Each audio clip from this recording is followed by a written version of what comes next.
I had a whole new website done about a year and a half ago. We spent a lot of time and energy on it, and I wrote the copy for it.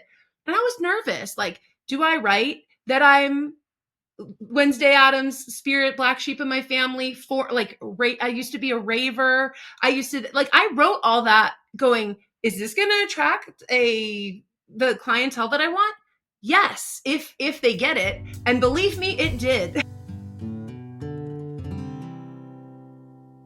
Hey everybody, this is Eddie Babbage, founder, CEO of Timeline Genius, your host here of the Wedding Industry Insider Podcast, back with another exciting episode. I am here with Jessica Carrillo.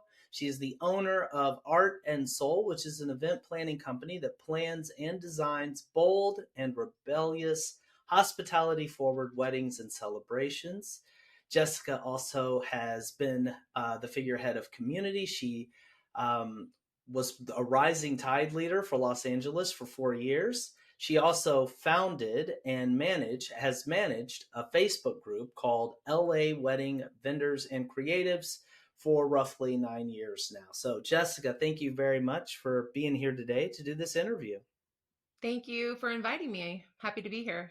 Absolutely. Very, very cool. And I'm just going to give people a preview here of what we're going to talk about so they know why they should stay tuned and hear this awesome content that's going to follow. But what we're going to get into is the notion of being willing to repel in order to really attract. What that means is, we hear a lot of marketing and branding people talk about like, you need to know who your ideal client is and you need to be willing to be your authentic self to draw them in.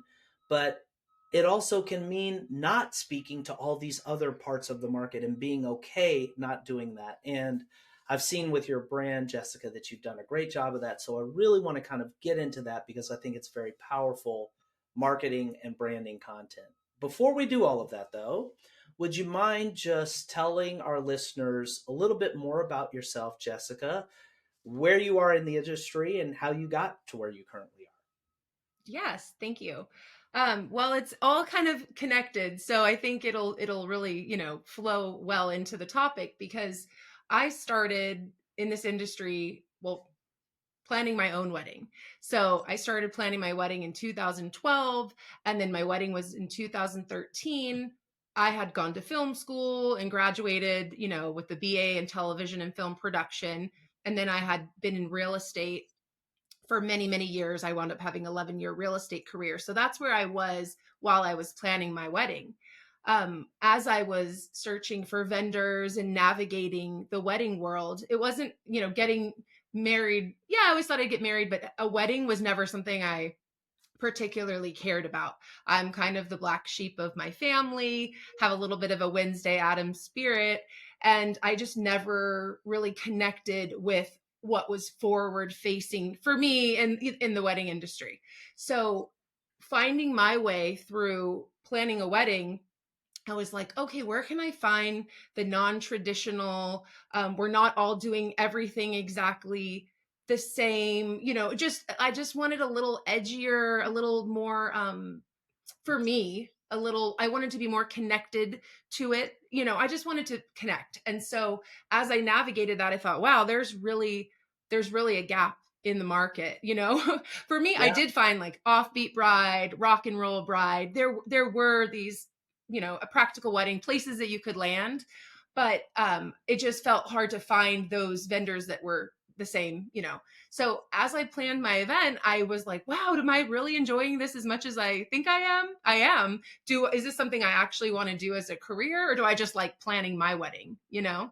So before my wedding, I bought the domain, with the name and everything. And then on my wedding night, I told all my friends and family, like, if it was going well, I was going to say something. So I did a toast and I let everyone know that I Wow. was, yeah. So I launched it, hard launch at my wedding, and a little toast at 10 p.m. Yeah. Wow, that's so cool. So that's how that went. And I didn't know anyone. I got married in Santa Barbara. I, grew up in LA, but I didn't know anyone in the industry whatsoever. So deciding that I was going to create this business, never having worked for anyone else, never having assisted anyone else, I didn't know how to plan a wedding except for my own. But what I did know is how, even though I wasn't a traditional let's say, bride, or we weren't a traditional couple, I did feel how incredibly important that whole experience was to me. So I was so connected to the what does this mean? You know, this means a lot for these people. So I always had my heart in it. But then I just had to navigate, how am I going to run this business, you know? So I stayed in my real estate job for 2 years while I worked on this, overlapped those two things. And then I launched LA Wedding Vendors and Creatives because I didn't have any connections in Los Angeles and I didn't know any vendors, but I wanted to get into the local community. And that's Smart. also why I jumped in Rising Tide. Really smart. Yeah, networking is so important. And what a way to do it. Just create your own community. So a lot of questions kind of Yeah. going through my mind, before we kind of really start hammering out this notion of like marketing and uniqueness of brand hmm and all of that. I like your company name. I can tell that it's something that really kind of came from inside of you, which is consistent with this whole like line of stepping into your authenticity and all of that. Tell me a little bit more about what your name means to you and how you came up with it. Yeah, it's just it's one of those things where, I was brainstorming the name with my sister and throwing out all these different things, and I would throw out art, and then, I threw out soul. And for me, what it means, and it's it's something I feel so grateful that I named it what I named it, because I've never had regrets. I've never wanted to change it. But the art, the thing that you see, smell, feel, experience, the thing that we're creating together, that is so important to me. I love, aesthetics and unique experiences, but the soul, what is this? Why are we doing this in the first place? Mm, Who are we mm, doing this for? mm. What does it feel like to be in this room? What does it feel like to be in this room with these people? It's like that to me matters just as much. What it looks like and what it feels like, those two are must have both of those. So I just feel very connected to the art and the soul of the experience.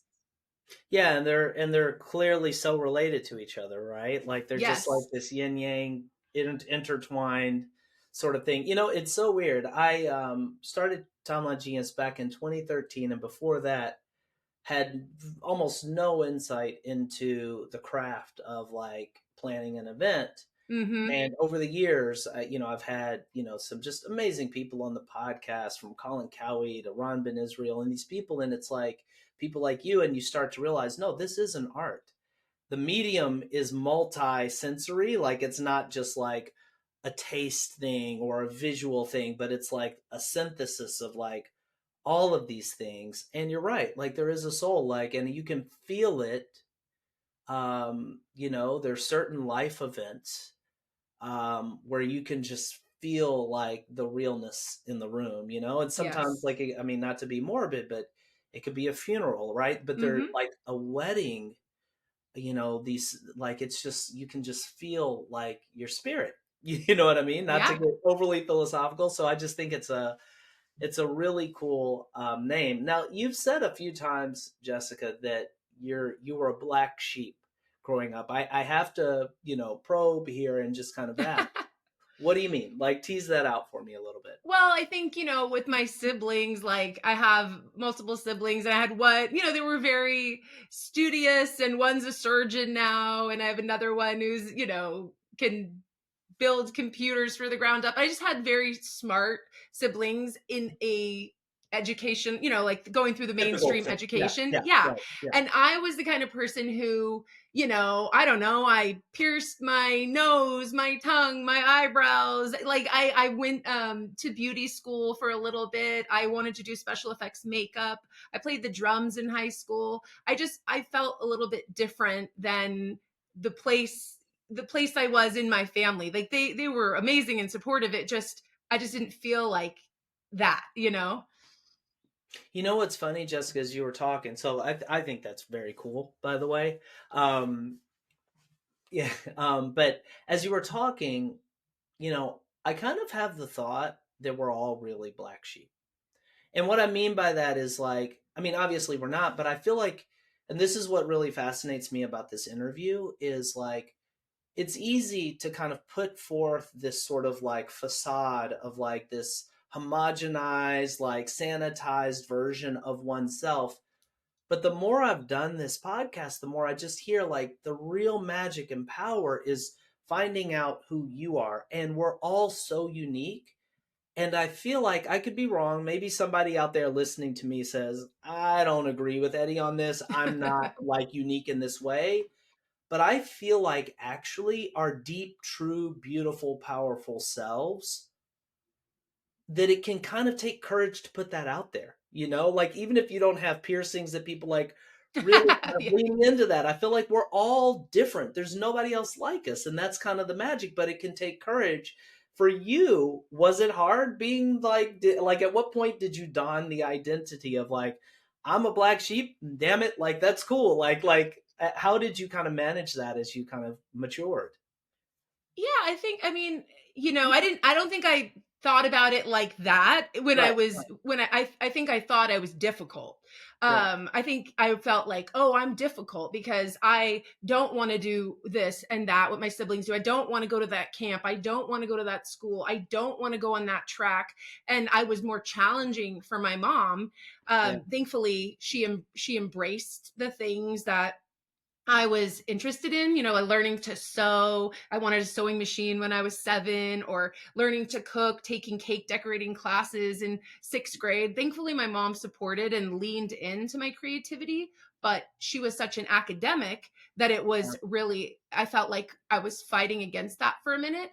But Yeah. now I realize, which has helped me raise my daughter, or is helping me, is the things about me that were challenging or difficult are the things that are my greatest strengths Wow. now in Love my that. business. So Love as that. I raise this 9-year-old daughter, I'm like, oh, this is so challenging. You're gonna be such a badass, like that's how I manage it now. It's like, okay, this is You know, great. that is really interesting that you said that, Jessica.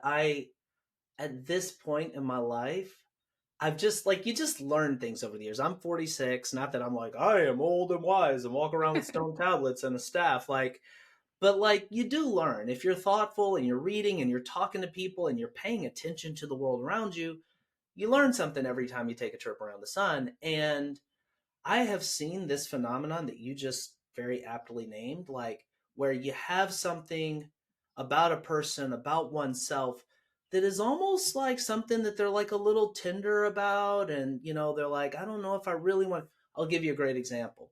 Have you heard of David Goggins?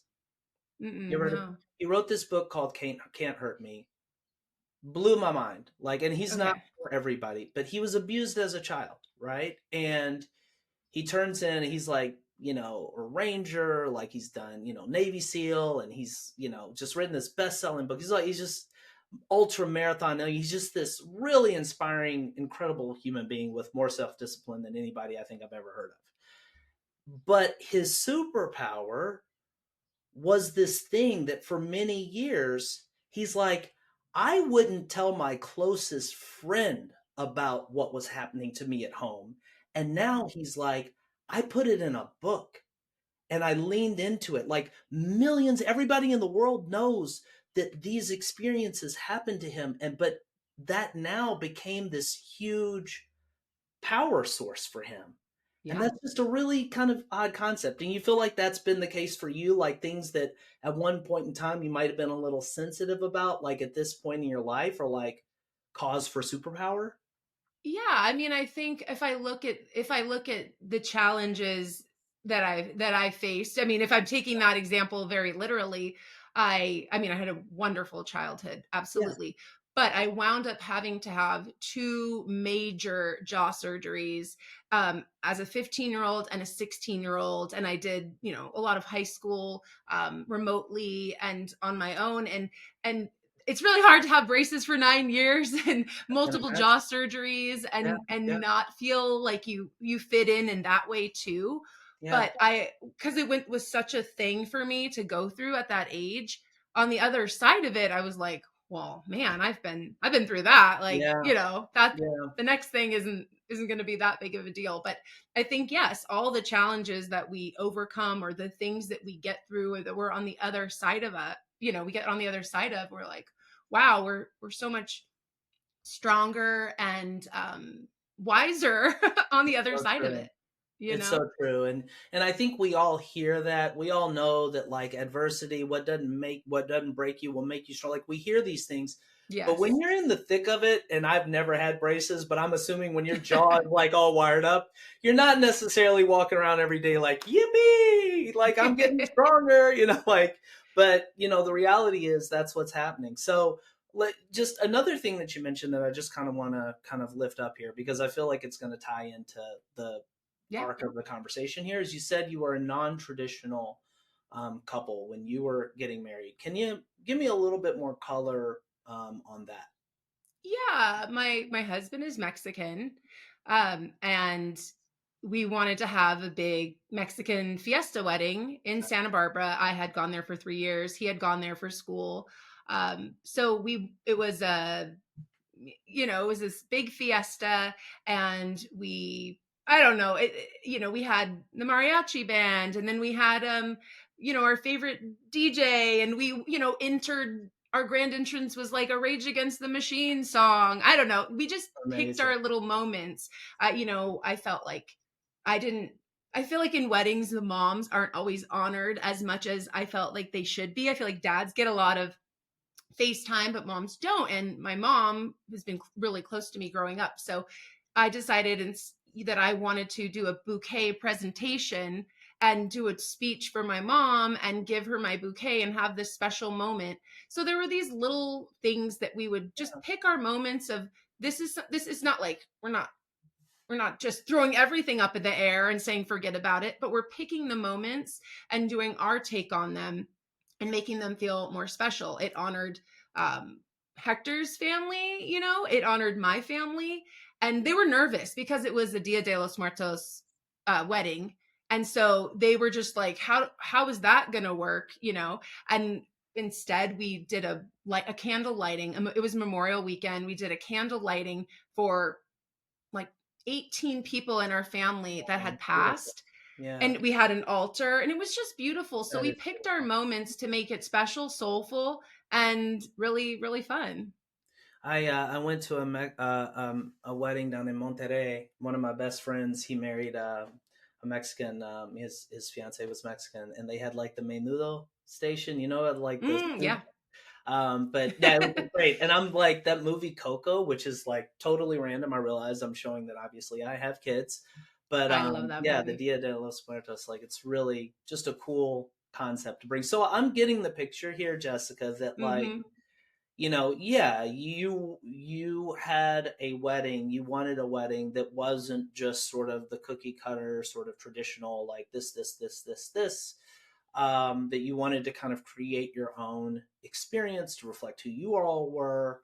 And I guess at some point in doing that, I don't want to put words in your mouth here, but like at some point in doing that, I guess you sort of had the thought, A, I really enjoy this, but B, there are probably others like me out there that want. Is that kind of like? Tell me a little Yeah. bit more about kind of what was happening in your mind along those lines. You know how people talk about when you lose time when you're doing something and you can just get Yeah, completely lost in it? yeah, I would get completely lost in it in a way that really surprised me. And I was able to take all of my really, like my organizational skills, like, like, woo, buckle up, because I was able to do all of that sort of listing and checkoffs and follow ups and details and all of that while being so creative and leaning into what story are we telling, right? Because I yeah, came from this film background. So I can tell this story, create this experience, feel deeply fulfilled while I'm doing it, during it, and then yeah, after it. And I just kept, as I was inching closer to my wedding, I thought, I'm going to miss this. I'm going to be sad. I don't know if I'm going to be able to let this go. yeah, Okay, let's see. Do I only like planning my event, or will I like planning other people's? And so I thought, well, let me try it. I was lucky enough to be in a group of friends that there were a lot of people getting married in that time. And so I just would ask a friend, like, hey, if you're getting married and you don't have anyone hired, would you mind if I coordinate it for you, And that's how I started dipping my toes into it. And as I would dip in, I'd go, oh, that really wasn't for me. Like that, Yeah. I don't want Yeah. to plan that type of wedding. Or, wow, that was really cool. I loved this about it. And so I could start getting closer to what do I want to do? I knew it was going to be non traditional, but as I moved forward, I had to figure out how do I elevate, continue to, move up and enhance this experience because I wanted to plan them from beginning to end. How do I do that but keep this artistic, creative, connected, non-traditional edge to it? That's really interesting. And when you embarked on this entrepreneurial journey, um, what was your vision for sort of where you were going to go with this thing, to the extent you had one?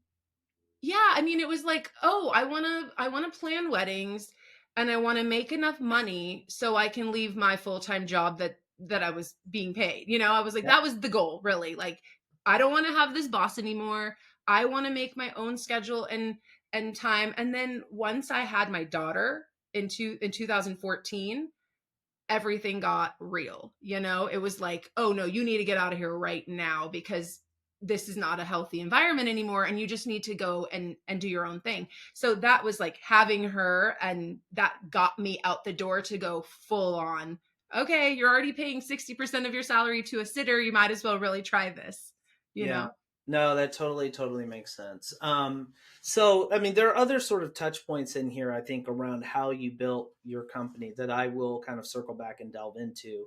But as I sort Yes. of teased at the top of the interview, one thing that I really want to squarely kind of delve into with you is, and I love this little phrase that you said, repel to really attract. Like every word there makes like, and obviously we're not talking about repel like doing annoying things that are just going to push people away. Like that's not Yeah. what we're saying. But I think just in my own entrepreneurial experience, this is something that's become really important to me, or that I've seen Mhm. to be very valuable. And it can be like scary to do sometimes, is like Yeah. having the courage to know who you're for and to really put out messaging for that sort of avatar. Can you Yes. tell me about that phrase that you threw out, repelling in order to really attract? Can you unpack that a little bit for me? Yeah, I think, I would take, when I was starting out, I would take branding classes and, you create your ideal client avatar and all of Right, that. And it's like, yeah, yeah, yeah, I get it. You have to repel to attract. And I thought, well, at the beginning, I don't want to repel anyone. I right. want the more people I attract, the more opportunities, potential opportunities. But then when I would do the opportunity that wasn't a match for me, I would go, oh, that didn't feel good. Yeah, I don't like that. That's not feeding my soul. So I started to see like the things that really were a match for me and that weren't. And the more that I just leaned into, this is what I want to attract, and this is who I want to serve, and these are the kind of events that I want to do. You say no more, right? And then it starts to peel away. And then when the yes is a yes, it's 100% there. And I've had to go through this every phase of my career, every year. Like, I feel like you can't be everyone's everything.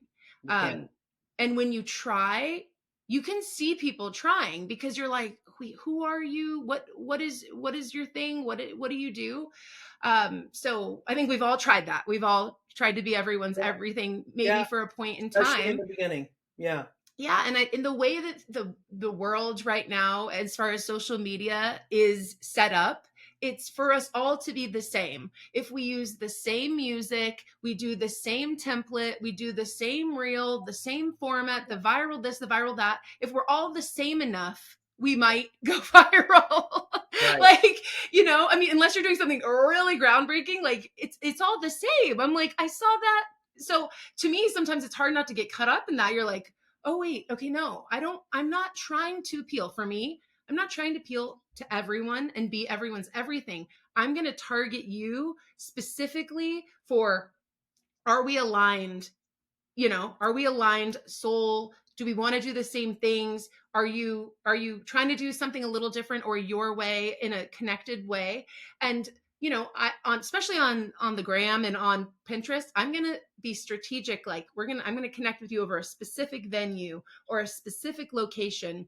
I'm going to target it in a way that I'm not looking for every single person that's planning a wedding to come find me. I'm looking for the ones that want a very, very specific thing.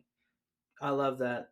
I love that. Yeah, it's funny. And I want to I'm going to go down this rabbit hole a little bit more, but just as a concept, I remember, I want to say my wife was having like a neck pain, and it was like, I went to CVS, and like at some point there was like a pain relief that was like on the cover of the box. I mentioned this in the previous episode, but it had like the red dot like right in the spot where her neck was hurting. I'm like, that's the thing that's for her. That's what, like, I'm like, I know it's marketing and it still works because like it's like that's specific to me. As we kind of go down this rabbit hole, Jessica, just to make things a little more concrete, Yeah. who is your avatar? Because I think by kind of walking through a concrete sort of case study here, people can, like, maybe there'll be some light bulbs that go off for you. Who is, just generally, who's the person that you're like, this is my ideal client? Yeah. Well, I just want to say that it's changed over the Mm-hmm. years. Mm-hmm. And in the beginning, I would say that I was kind of my ideal client. Mm-hmm. And then I got to a point where I wanted to I wanted to charge more than I would ever spend. I wanted to, you know what I'm saying? I Yeah. wanted a level of support. I wanted to provide a level of support, an A to Z type experience that I didn't necessarily want or need when I started. So I had to mindset work for Yeah. myself. Go, Sure. Yeah. you're not my ideal client anymore, right? Because you would never do that. That wouldn't be an investment you would make. Yeah. You are now targeting a new ideal client, and this ideal client for me, in a nutshell, and it's changed and stuff, but for one, it's most important that they want to have a connection with me in the planning process.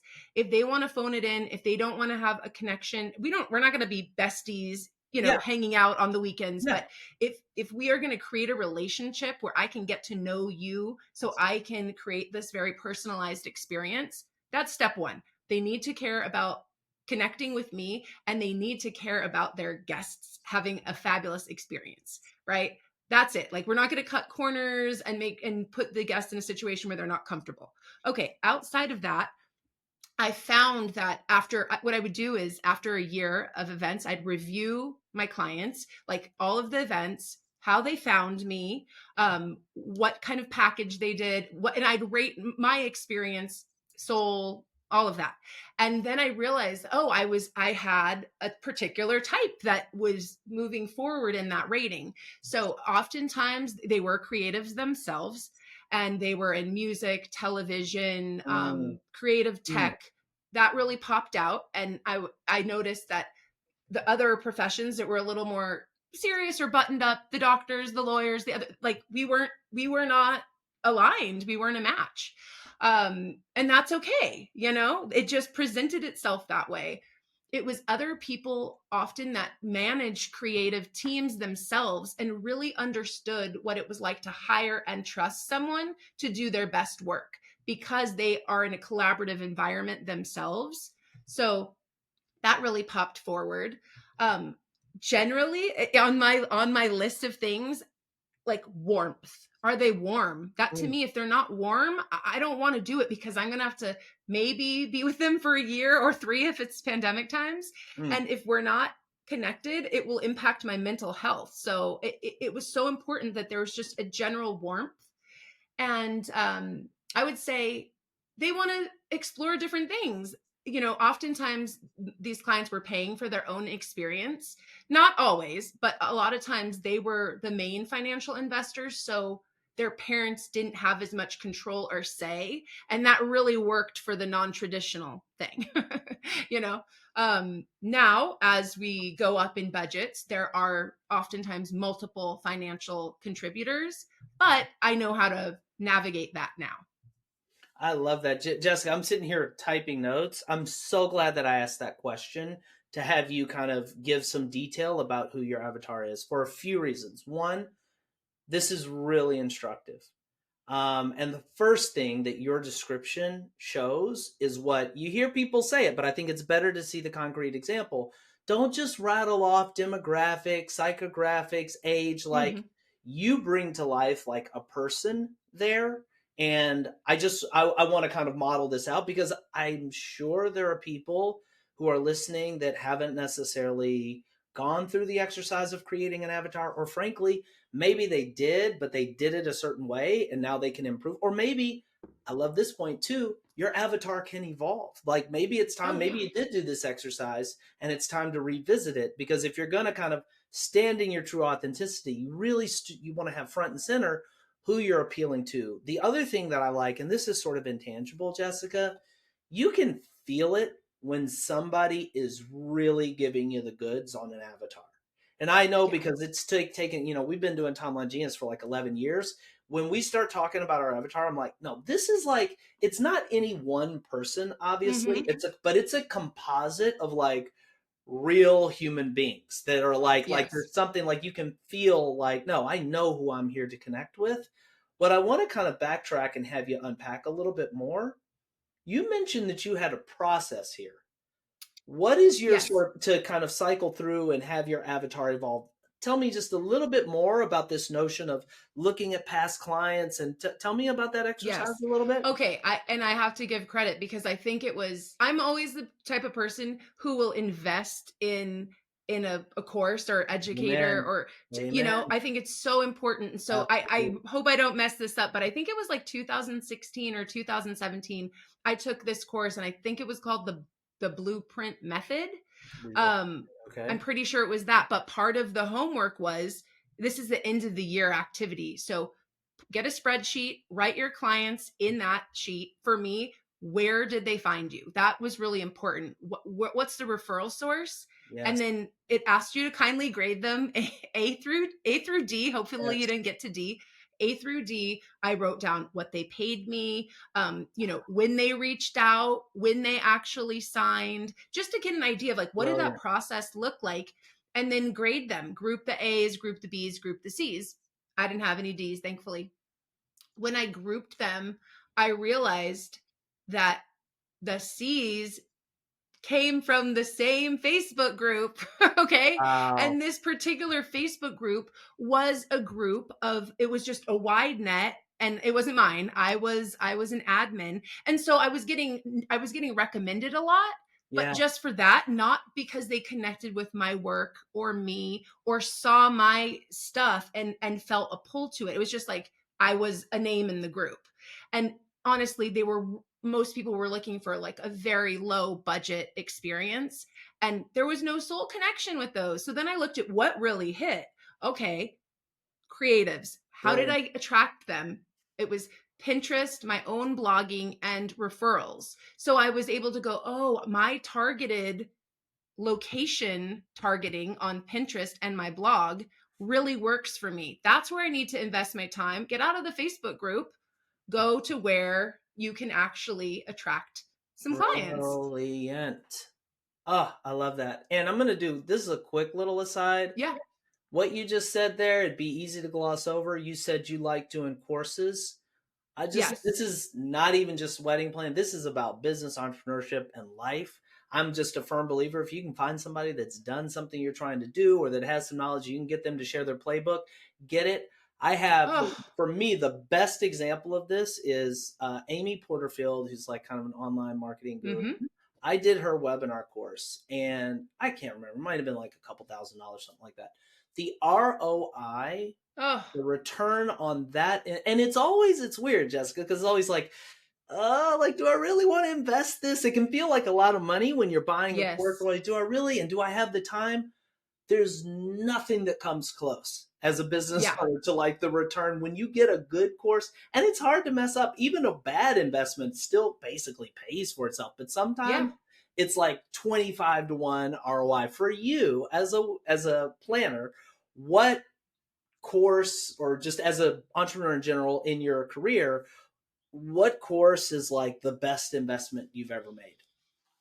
Whew. If you had to pick. Um, it's interesting because I've taken so many. Yep. I've Yep. taken so many, and then I didn't for a couple of years, and then recently I really have gotten some like high level investment Coaching. Yeah. coaching Yeah. courses, Yeah. and it is just like, why didn't I do this for 3 years? No. You can No. take a quantum leap in your business. All I need is one nugget from a class Yeah. like that one I was Yeah. telling you Yeah. about. Yeah. We covered 10, 12 chapters of things. I just Right. need one nugget that can To take me to another place, Yeah. so I've taken that back in the day. Being Boss, I think 2017, Being Boss, I took Being boss. their Okay. All right. Being Boss, yeah, and they had a, is that it? Oh my god, Being Boss. I have to, oh my gosh, if that's wrong, I'm gonna be so embarrassed. I'll look I have it to up. look it up. No, it's Okay. fine. I forget stuff all the time. I'm just like, They yeah. had a podcast. I also do mindset manifestation coaching as well. Like it's not just for event planners. Like I take Yeah. event planner courses. I take them across the Well, board, you're you're a like, business owner, so yeah, it's not just planning; it's the business side of right. things. And podcasting. Those are my courses too, Yeah. get in a rabbit hole of podcasts and learn so much. As a wedding planner, you know how important it is to create detailed wedding day timelines for your events. But creating your timelines can be a tedious and time-consuming job. Until now. Because Timeline Genius lets you create beautiful, detailed wedding day timelines with ease. And it keeps everything you need on the wedding day in one central place. Here's how it works. First, Timeline Genius saves all your clients, vendors, and venues in your Rolodex, so you don't lose time looking for their information. And when you're ready to create a new timeline, you simply enter the key information for your wedding. Click a button, and voila! Timeline Genius magically gives you a customized timeline for your event, where all the details are laid out and the times are calculated for you.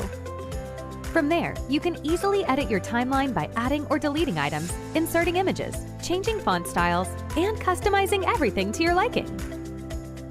You can also instantly shift the times for as many items as you want. And when it comes to your clients and vendors, Timeline Genius lets you give them the highest level of service. You can send them tailored timelines, showing only the items they're involved in. And you can collaborate by inviting them to a mobile-friendly, web-based version of the timeline. You can even set text message reminders to automatically go out on the wedding day. And once you've completed your perfect timeline, you can download it or email it out as a beautifully styled PDF. And that's Timeline Genius, a smart software that will help take your wedding planning to the next level. Start your free trial today. Yeah. No, I love that, Jessica. I couldn't help. I know that's a little bit of a detour, but I'm a, Yeah, self-improvement junkie myself. And it's me just like, too. it's just so powerful, especially when you come across that nugget that's like, oh, wow. Um, Yes.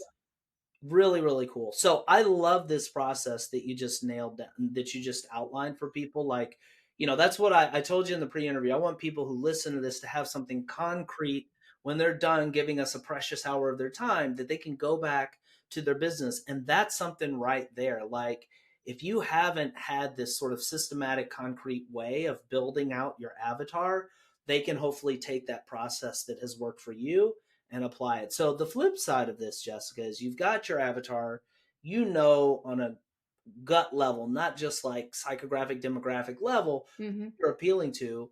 How does that guide the sort of content that you're producing? Like, how do you, and you already spoke to this a little, I just want to go a little deeper. Mm-hmm. How do you go out into the world and put up the beacon to get these people to come to you? Yeah. Well, I think, yeah, we're repelling, right, and Yeah, we're attracting, right. and the attracting part is, I think, another, is it a cliche, or is it it's just what everyone says, like, you have to repel to attract, and also don't show it if you don't want to do it. I feel like that's probably the most quoted thing. Yeah. But it's true, because sometimes you're in a lull and you don't have the thing that you didn't have that client. You want to show something or a new skill set, but you don't have that body of work. So then you keep showing old stuff and you keep getting that old, work. And so Yeah. it's, you have to make a choice. So what I've done is, I mean, I don't think it's, groundbreaking, but I've gone, okay, I want to do some shoots, some creative shoots that really, really speak to exactly what I want to show. And I want to put a team together that has the same interests, because for me, like the last few that I've done, I'm 10 years in now. At this point, I was like, I just want to do exactly what I want to do. So I want to make sure the team feels comfortable. Like there's not going to be a couple. I don't want to have a couple on my shoot, right? I just didn't want to deal with a couple. I don't want to deal with the dress and the hair and the makeup and the models. Like I don't want to do that.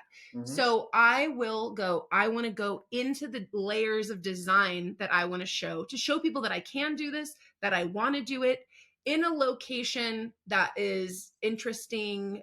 Is like, for me, I plan a lot of estate properties or unconventional spaces where we're building out. They don't come fully equipped. They're not turnkey. So how do I do this in that sort of a space and show people what can be done? And then I just put together a team and I said, okay, we're going to have my clients care about food. They care about music. They care about layered design, and they care about seeing something a little different. So that's what I'm going to put together. And that's what I'm going to show. So and then strategically, I'm going to connect that to a property that I want to work at, that my clients who would have to invest in an estate property like that could, invest in my services. Right. And so I'm not going to go do it at the Brilliant. brand new turnkey venue, because that's not who's going to hire me. That's really, really smart. So some of these things, Jessica, as you and it's funny, yeah, there was almost like a little bit of a disclaimer. It's like, look, it's not rocket science, but actually it kind of is. Like it's like Okay.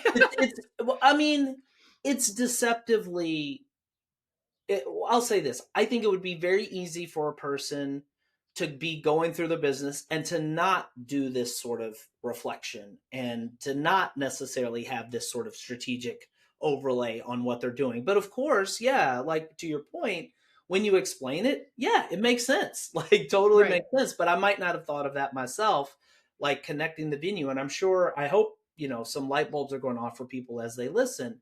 For certain other attributes that you described of your ideal client, I do still wonder a little bit how you actually position your content. For example, something that's like kind of intangible or nebulous, like I'm appealing to creatives, or I'm appealing, like one of your first criteria was like, I want somebody that wants to connect with me as their planner, not somebody who's just like handing it off. How do you kind of like screen for those things or kind of hold the beacon up to attract those things to your company? Yeah, I think part of it is you have to be able to, you have to be willing to be visible and show yourself and connect. You have to first make the first point of connection, right? So like, some people, I used to be really comfortable doing a bunch of stories facing me on Instagram, did that forever. And that really helped people connect. Now I'm a little more nervous, or I get like a little nervous. I don't know, after pandemic, I kind of stopped doing it, but I do connect. I tell stories it might you not be looking at my face, but I share stories. I share what I care about. When I first started, I thought I kind of had to hide the fact that I had a baby. Yeah. Like, oh God, people are going to think I don't have the time, or I'm not responsible, or I can't do it all at the same time, because honestly, it was really hard, but I didn't want to show that. And then as I got more into it, I thought, these people that are going to pay me, they need to care about me, and they need to care about my family, and they need to know what they're investing in. It's like, no, some people are like, oh, that's a lot of money. No, you just supported a family. You just made this little 9-year-old be able to go to Disneyland. Like, I want that. I want you to know her and see her, and we have this connection that like you're making a difference in my life. So I had to show my life a little. That's You can do that in whatever way feels comfortable, but you have to care about me in some way.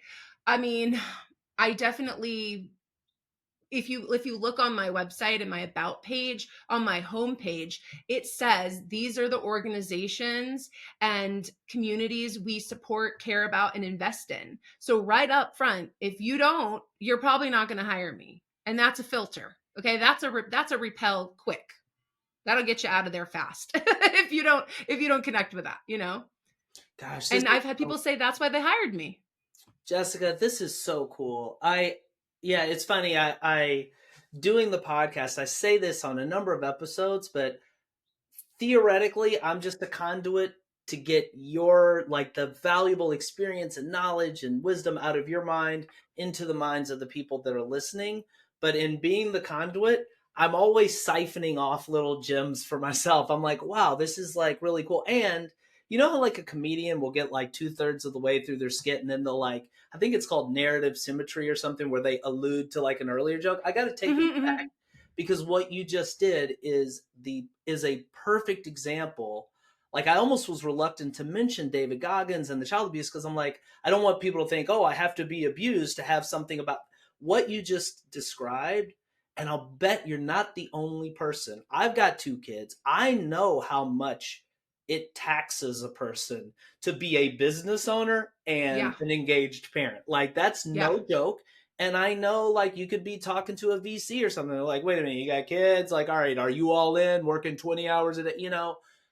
You could kind of think, well, I don't necessarily, maybe I shouldn't show this to people. Again, it's not like you've been abused or anything, but like this is something Yeah. that, but it's who you are, right? Yeah. The reality is that can be a strength. And what I'm hearing is like, no, now that's not something I'm hiding. I'm putting that out there and it's part of my like authenticity and the charm, you know? Yeah. Yeah. Really And I've cool. had so many planners say to me, thank you for doing that. Thank you for showing me that it's okay. Like I would Yeah. pack my baby up in our carrier when she was 1 and take her to the venue with me and like making it okay to just I struggled my way through it, and I don't take her to client meetings or anything Right. now. But when you're getting scrappy, when you're going to see a tour, I went and did a venue tour, wrote a blog post using my photos. I did better. My blog post did better than the venue did. So then I booked all of these estate weddings at this property because I was brave enough to just pack her on my front, go take some pictures, and write a fantastic, very descriptive blog post about the property that changed me, got me into a different caliber of events because I did that, you That's know? really cool, Jessica. Yeah. And do you ever have any conversation in your head that kind of allows you to push through any reluctances you have? Because again, I think we all have a little black sheep in us. I think we all have parts of ourselves. It may be exactly something like what we said, having a kid. Who knows what it is? I think there Yeah. are parts of ourselves that we're like, a little bit scared to use I mean, there's a little fear in our hearts around like, well, if I put, is it okay for me to really put Yeah. the real me?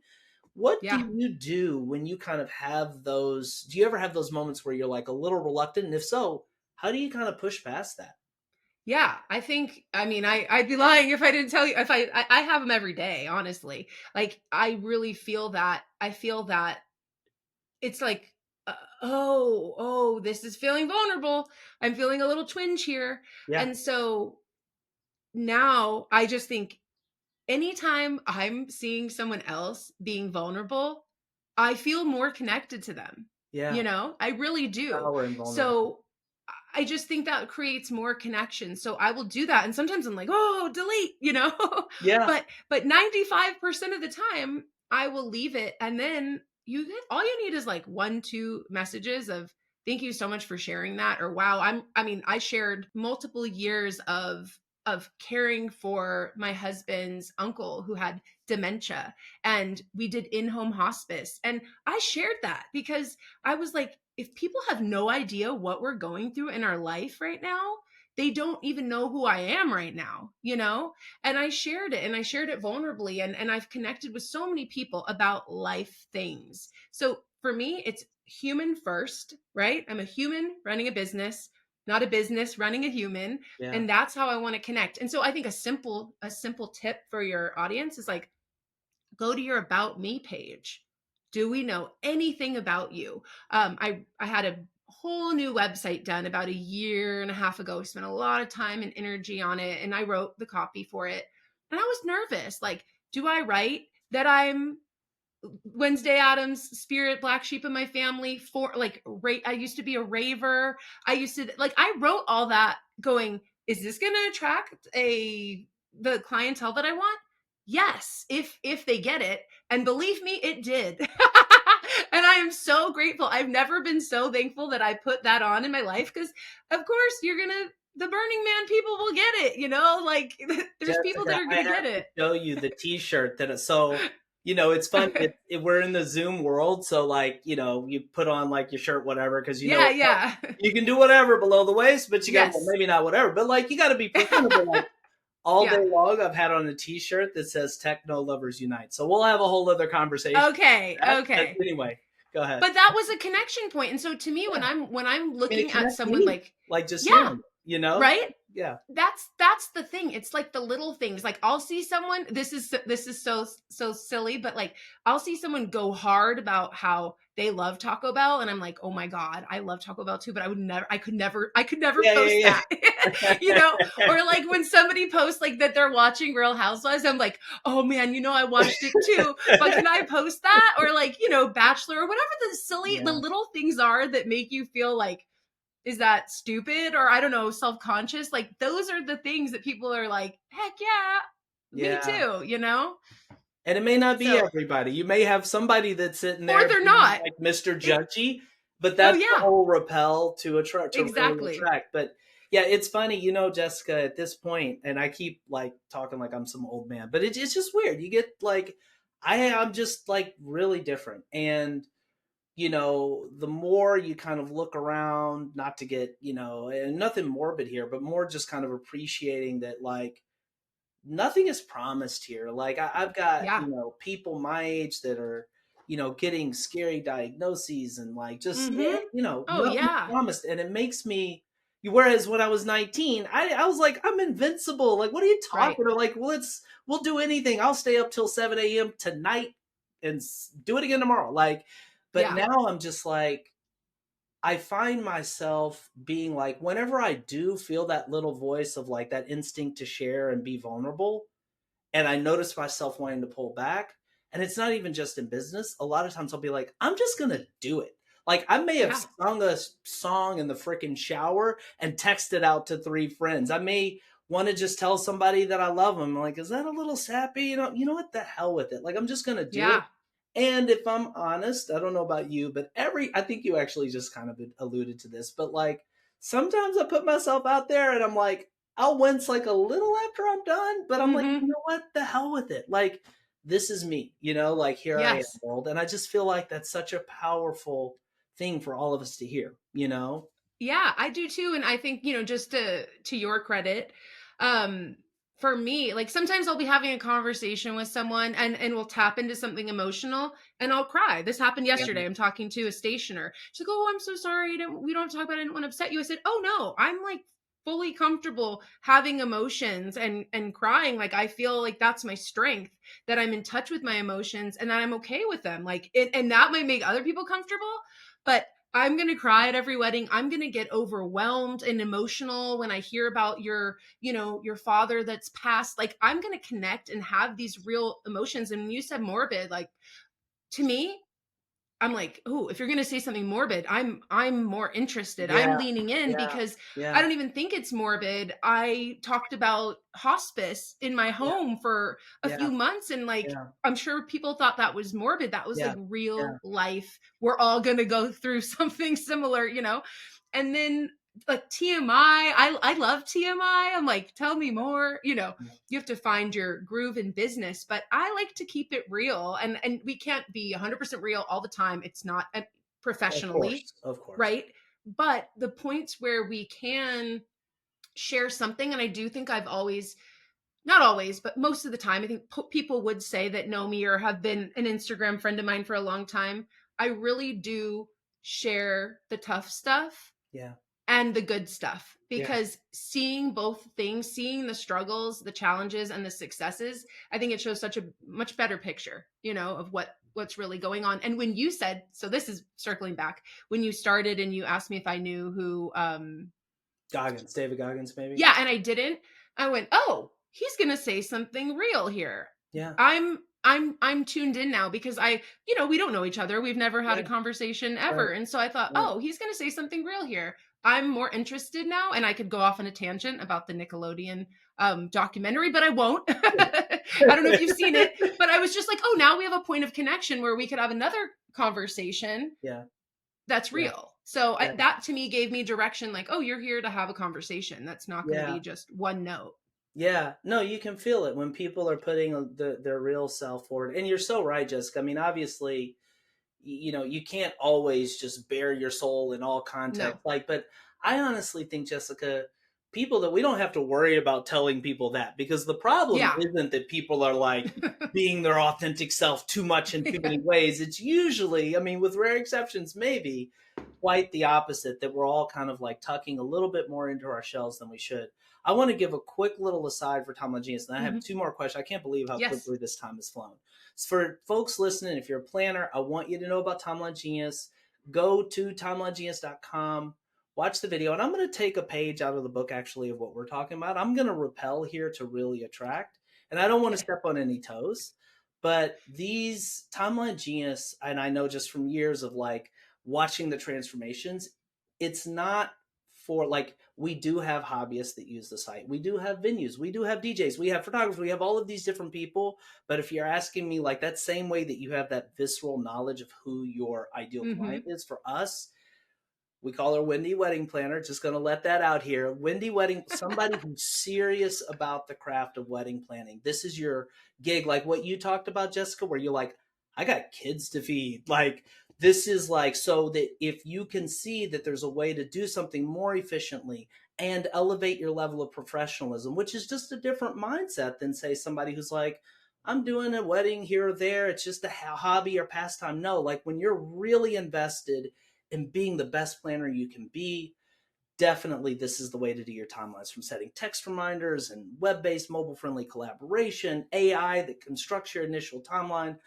More than I can say here in any teaser. Please go to the homepage, check it out. So having said all of that, and hopefully tied it to, what we've been talking about, Jessica, which is like, I mean, it took me years to kind of be bold enough to say, no, this is who we're for. These are the people who, like, when they come, they're doing backflips with delight, giving me hugs at industry events, like, but you're inherently, again, alienating certain other segments. And I think you just have to do that. You do. The two questions I have that I want to kind of get in here. One, I want to ask you, Jessica, as you kind of reflect back on your career, and, I love, again, that you're a course junkie and the mindset work, all of this. What's one of the most valuable things that you've done? And it can be mindset, it can be practical, it can be marketing, anything. Just overall, what's one of the most valuable and helpful, beneficial things you've done to advance your career in this industry? Well, I honestly, I always have trouble picking one thing. I never can do that. I won't get up. No. I think that entering and creating community was a huge thing for me. It made me feel like I had a home in a place where I felt very lonely and kind of wandering. So I think creating the community and having these connections and being able to connect people together, that was a big thing for me. Why, Jessica? Sorry to interrupt, but why is that a thing for you? Because I was able to be uncomfortable, like in a new space, but have some control, because I like to control things. So it was like, oh, I can create that thing, that open house that we're all going to, that we're all going to feel a little alone or vulnerable, and I can be the center of that, where people are feeling the same. I can now have people to rely on, or to say, hey, I want to do this shoot, anybody interested? Just creating the relationships has benefited me. It's just like endless. As a planner, you are supposed to know people and you're supposed to be able to recommend them and know, what's going on. So it was a way for me to observe the local market and see who's doing what. Are people loving them? Are people not, just in the epicenter of events? So that was big. But I think I always kind of had I knew who my target was. I knew my name. I knew where I was going. I knew what I was doing. But a book, can I tell you a book I read? Please, love it. Okay, a book I read I think it was 2018. I felt so seen. I was like, it's called The Art of Gathering by Priya Parker, and she's incredible. So I recommend that anyone read that book. I also took her course in 2023 or something, like recently. I still am taking it because she added a wedding section to it. But it's about having purpose be, the focal point of why are we doing this, and building an event around connecting people to each other and to the host. I love that. Really, And then really. another book I read was Unreasonable Hospitality. I read that a couple years ago when it first came out. It's he was like the operator of a multi-Michelin star restaurant, and the whole idea of unreasonable hospitality was just like, all I needed to hear was the name to know that I needed to read that book. Oh, I love that. That is a hell of a name. In the vein, I find that when I'm at my best, Jessica, and this is kind of, you talk about soul, like this is kind of the soul I feel like of the interview is like, we're only here once. Like, go big, be yourself, like step outside of your comfort zone, let go of those fears and shackles and just fly, man. And I feel Yeah. like that's kind of the energy that I kind of get from you. And yeah, one other question here, and it's another one, but you can definitely take liberties here. This is the question I've asked of every guest, similar to the last one, slightly different, is if you could give one piece of advice to the people listening today, given your cool, unique, and rich, like personal experience, business experience, if you could tell them one thing to help them as much as possible in building their business, what comes to mind as a piece of advice to give? I think if I go back to the beginning of when I started, you kind of feel like you're starting a new business, but then you feel like you need to know, you should know everything, and people need to think that you know everything. Like it doesn't even make sense, right? Because you haven't walked that path. For me, I overcomplicated it. I saw that everyone had 3 packages and, named them this or that. Like I would have just told myself, like, take the pressure off. Like you don't need to have this. You are stepping your foot in. You're trying this new thing. You can just do coordination right now. You don't need to have multiple planning packages that no one's using anyway because you're new. Like for me, I would have just stepped in. And what I would tell myself now, which I would have done earlier, is I wish I would have assisted other people that are in the profession that I'm in a few years ahead, because during COVID, I wound up helping a few planners. I said, hey, like I can support you if you need help. You learn so much. You go, first of all, wow, they're amazing. And what we do is really challenging, and yay for us. Like we're doing a lot. And the other thing is you get a little confidence. You go, okay, maybe I am doing it right. Maybe I have a few things figured out. Like maybe I am good at this thing. I had both of those things happen, So I think I would just take the pressure off a little bit and just go, let me explore this. Let me figure this out a little bit. And I'm not a pro yet. I tell my daughter this all the time. You just started jujitsu. Why would you be a pro? Yeah. You're going to have to stumble a little. You're going to have to find your way. And that's okay. You're going to build your confidence. So just know that it feels a little vulnerable.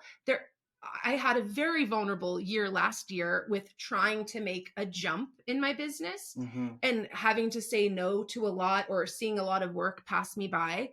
And then when it was right, and boom. So it's not like you just get over it as a new, it's constant. It's constant growing pains. I love that. Just be yourself, share who you are, update your About Me page, let people see a little bit of you, put yourself on your gram every, what do they say, 9 squares. I'm not good at that, but every 10 to 12, show who the person is so people can connect with you. I love that, Jessica. What a great place to leave it. If people want to reach out and connect with you, If people want to get involved in your community, like what's the best way for people to reach out and connect? Yes. So my website is artandsoulEventsLA.com. You can find me on Instagram at Art and Soul Events, ArtandSoulEvents. You can, my Facebook group is for Los Angeles based creatives. So if you're in Los Angeles, it's LA Wedding Vendors and Creatives. And I mean, I'm on Pinterest. I used to teach Pinterest classes. You can find me on Pinterest as well. And there's just a lot of, just send me a DM or say hello and we can go from there. Super cool, Jessica. Well, I know it's funny, full disclosure for the audience, we're both so busy that like we thought of not even doing this today and rescheduling. And I'm so glad we did the interview. What a treat interviewing you. And on behalf of our Timeline Genius community and all of our podcast listeners, thank you for taking time out of your busy day to share your experience and your wisdom. It's really been a treat. Thank you so much. And you'll have to give me a insider tour of Timeline Genius one-on-one. Definitely will. Awesome. Okay.